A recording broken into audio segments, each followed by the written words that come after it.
आजपासून महाराष्ट्रातल्या शेतकऱ्याला अंदाज देणार आहे।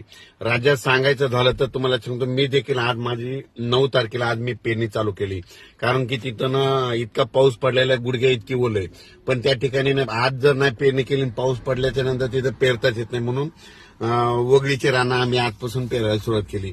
राज्यातल्या सर्व शेतकऱ्याला सांगू इच्छितो की राज्यामध्ये आज 9 जून 10 आणि 11च्या दरम्यान राज्यामध्ये म्हणजे दक्षिण महाराष्ट्राकडे पाऊस पडणार आहे, म्हणून हा अंदाज लक्षात घ्यायचा। पण राज्यात सांगायचं झालं तर म्हणजे सर्व राज्यात सांगायचं झालं तर 11 जून पासून म्हणजे 11 जून 12 13च्या नंतर राज्यातला पाऊस वाढत जाणार आहे, म्हणून ह्या राज्यातल्या सर्व शेतकऱ्यांना लक्षात घ्यायचं।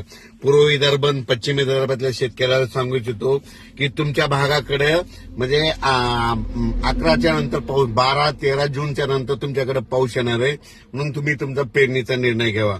त्याच्यानंतर दक्षिण महाराष्ट्रातल्या शेतकऱ्याला सांगू इच्छितो की दक्षिण महाराष्ट्राकडे म्हणजे तुम्हाला सांगायचं झालं तर आज म्हणजे 9 जून 10 11 12 तुमच्याकडे 9 10 11 12 पासूनच पाऊस तुमच्याकडे चांगल्या प्रमाणात पडणार आहे, म्हणून हा अंदाज लक्षात यायचा।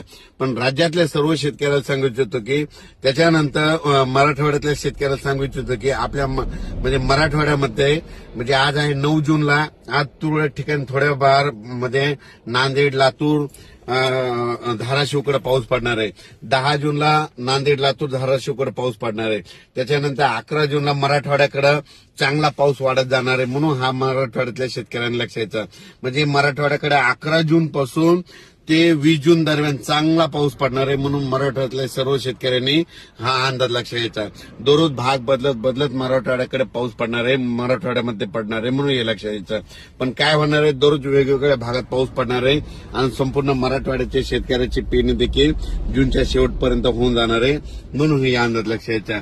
त्याच्यानंतर उत्तर महाराष्ट्रातल्या शेतकऱ्याला सांगू इच्छितो की तुमच्याकडे म्हणजे 12 जूनच्या नंतर म्हणजे 12 जून 13 पासून ते 20 जून पर्यंत दररोज वेगवेगळ्या भागात पाऊस पडणार आहे, म्हणून उत्तर महाराष्ट्रातल्या शेतकऱ्यांनी हा अंदाज लक्षात घ्यायचा। त्याच्यानंतर पश्चिम महाराष्ट्रातल्या शेतकऱ्याला सांगू इच्छितो की तुमच्या पश्चिम महाराष्ट्राकडे म्हणजे आजच 9 जून पासून तर 20 जून पर्यंत दररोज वेगवेगळ्या भागात